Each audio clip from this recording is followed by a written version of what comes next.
బదరి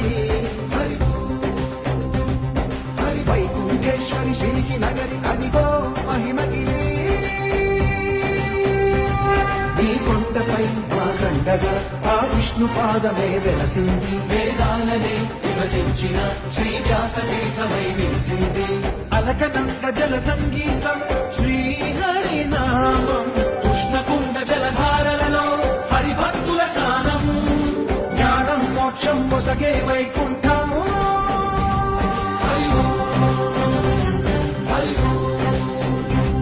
హరి ఓంకారేశ్వరి శ్రీహరి నగరి ఇదిగో రామనది వైకుంఠేశ్వరి సిరికి నగరి అదిగో మహిమగిరి